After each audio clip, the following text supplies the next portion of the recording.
Good morning, everybody. Welcome back to the channel. It's been a while, hasn't it? I am Amalgamash, and this is me attempting to use my 8-inch Bower ring light correctly. It's a bit difficult to look into, but this is the right way to use it. You want your lens right there with your ring light surrounding it. I like going to the store and looking at their video and camera section, and I knew when I saw the 12-inch variety of the Bower ring lights that it was only going to be a matter of time before they went on clearance, and one of them did. Why just one? I don't know. I think that it might have been returned, but there's no evidence of the box having been opened, so maybe somebody got this and they were like, this isn't what I thought it was. Just having a better look at the box. I mean, it's pretty clear to me what it's for. The box is the audience is very targeted here. It's got the exact same cover as the 8-inch ring light that I bought, and it's the same brand and everything. I just knew as soon as I saw that the 12-inch one existed that I wanted it. And I'll tell you why. This 12-inch ring light has something the 8-inch does not, besides the 4 additional inches. It's got room, or it's got a threaded screw hole there that'll take a 1/4 inch mount, and your video device can go in the center of the ring.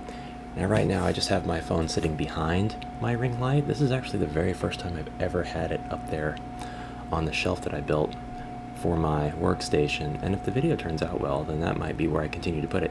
But the video device will always be able to stay in the center of the ring light, which makes me happy, regardless of where I put either device. So they would stay together. We're going to make some noise and unbox this. I show you everything. This is going to be the light itself. You blink and you see rings. This is the Bluetooth controller. I have not tried to use that yet. I don't know if it would work with open camera. You get another one of these, very handy screw mount, which it's going to mount to the tripod there.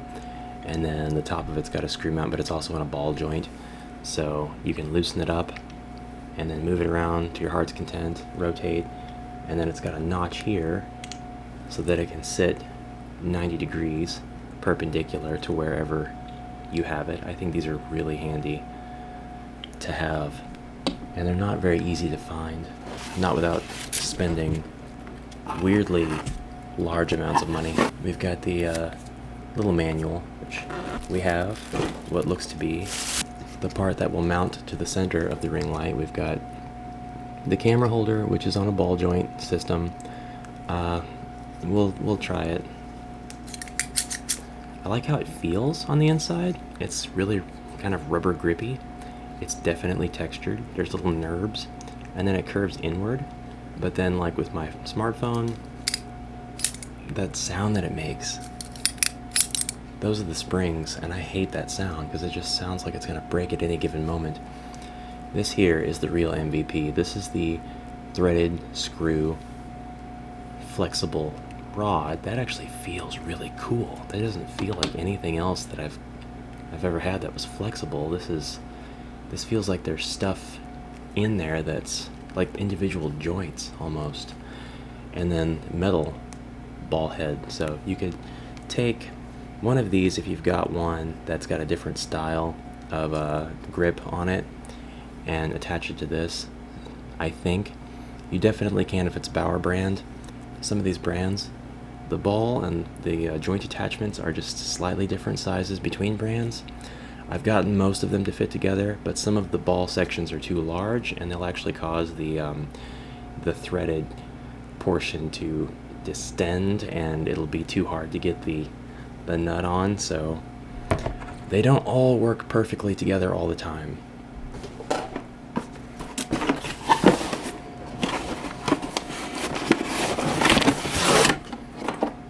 The last thing in the box is the 62-inch tripod. This thing is probably the same size as the one that comes with the 8-inch ring light, and it's probably, while you could sell a ring light for whatever, this is probably what costs them the most.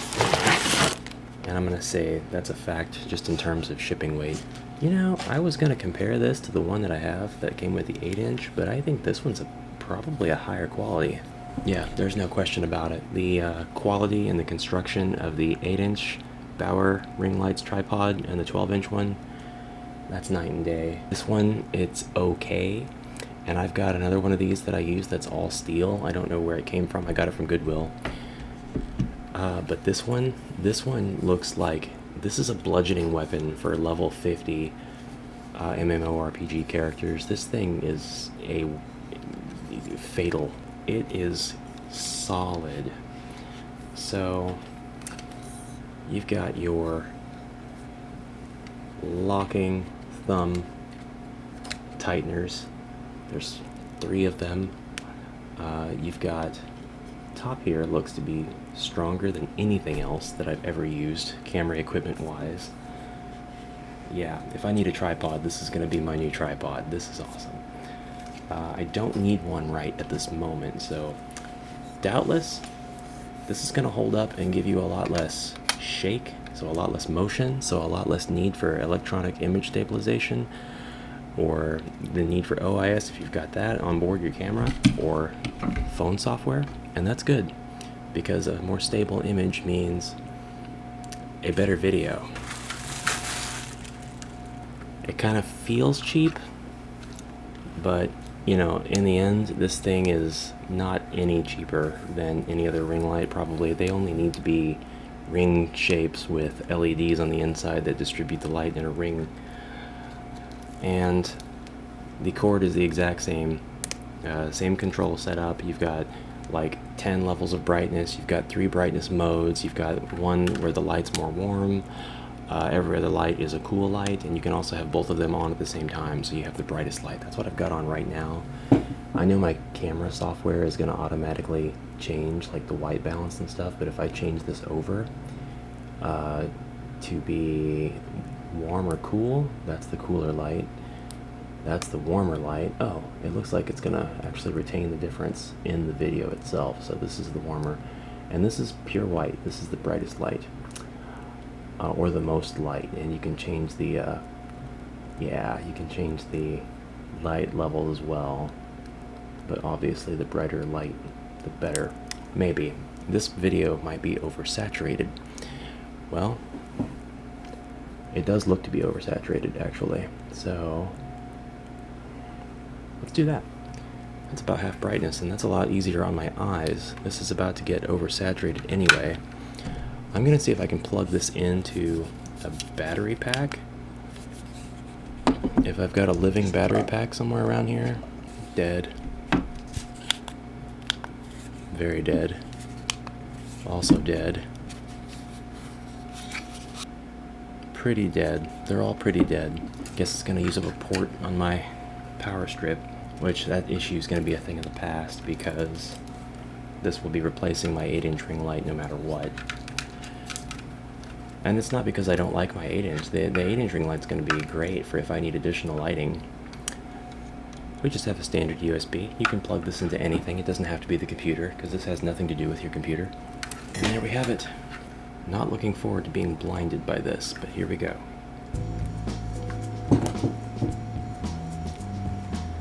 Yes. Now I have light pointing at me, and I am also the light. I would never sin. Okay, this is the warm setting, so you know, this could actually light up the whole damn room if you so chose to mount it to your ceiling, and then you've got different light options. But the purpose is to get shadows off of your face, right? At least in the direction that the light is coming from. So that's the warm. This is the cold, which that works very strangely when it's working with the 8-inch light settings of all white. I have cool light on one side of the video and warm light on the other. If I want to use a dual light setup, I can now. I guess I'll just set them up on different sides of the monitor.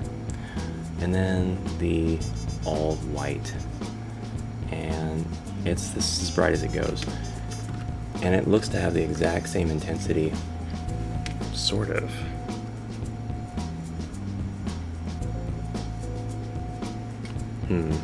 Sort of. It does look to have the exact same intensity. This is the lowest on the 12-inch, and then this is the lowest on the 8-inch. The 12 inches light is slightly, it is slightly dimmer, which kind of makes sense because I bet they're using the same amount of LEDs, just spaced apart farther. It should kind of be a disappointment, but it doesn't really matter. This is the brightest setting for the 8-inch. This is the brightest setting for the 12. The 12 is softer. The 12 is not as harsh on my eyes when I look at the camera. And I don't think that it's because it uses the same amount of LED. It kind of does look like it uses the same amount of LEDs, because it does look like the spots that you can just barely make out are farther apart. Warm, cool, white. White is a little easier on the eyes though. It actually is easier on the eyes. So I think that this is intended to be definitely used up close. Video device in the center, easy to look at. I'm looking forward to having this tested on the field, and we're going to do that right now. Well, I don't know if it is obvious that this is a different lighting situation. It's a different angle. I'm playing with the settings while I talk, but it is softer. It is easier to look at. It is easier to look away from and not feel like I'm getting blinded from the side. So the 8-inch ring light is definitely bright. It is slightly brighter, and that is a pro and not really a con, because you can always turn the brightness down, but having more light as an option is very much more freeing. This thing's tripod is badass. It is built like a tank, and the adjustability is great. It can easily go way higher than I needed to just to be able to sit down. I'm not going to use the tripod, I don't think. I think I'm going to try to rig it to where it will stay on the desk somewhere, but it can't. It's made my little shelf useless. I can't use my shelf for this setup, not without repositioning the shelf in a completely different spot, which kind of messes up my whole setup. But for comparison, here was the 8-inch that I was playing with before. It's, you know, it's whatever. I'm gonna keep it. It's great. It will work great if I need 2 lights for whatever reason. The mounting, first of all, the grip. I hated this thing immediately, instantly hated it. I'm not using the grip with this tripod. Never using this. This is gonna go into the trash or into the bag of things that I'm going to sell on eBay, I guess. But the gooseneck upon which your grip is mounted, it's fine. It's great. I don't feel like my camera's gonna dip at all. It's not gonna lose its flex over time. It's hard to explain how it feels, but it does not feel like, you know, like it's just stretchy rubber, silicone, whatever. It feels like there's some metal joint system in there or something. I don't know that there is, but it feels a lot more like it's not gonna become weaker over time and with a gradual adjusting and more use. That said, I don't feel like I have to adjust it. The phone is protruding out a little bit, and it's actually not center. The lens is to the far left on my phone, and that means that it's close to the edge of the ring light, so I'm not really sure how well the shadows and stuff are gonna be controlled. And I don't know if it's completely realistic to take every shadow off a person's face anyway. Maybe if I had the 3-light situation, the box lights with the big black parasol looking deals behind them, but I'm never going to get into that situation. I have no interest.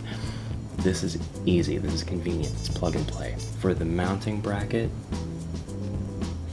not really a bracket, I'm using the Tsumi, this thing. The ball and joint setup is the same, and my phone is mounted, it's gripped at the sides. I feel like this particular grip was strong enough to hold my phone in place. I felt like this was strong enough to hold my phone in place, but I really hated how the threading worked. I don't know if I just got a bad model or a defective unit or anything like that.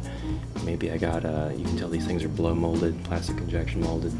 maybe I just got a bad one out of the thousands and thousands they made, but like it seemed like it was impossible to screw this on once the ball was in here stretching this stuff out. And I fiddled with it for a little bit before saying, yeah, forget that. That's it. This was just a really casual, really poorly done comparison video. That's it. Thank you very much for watching, and I'll see you in the next video. Until then.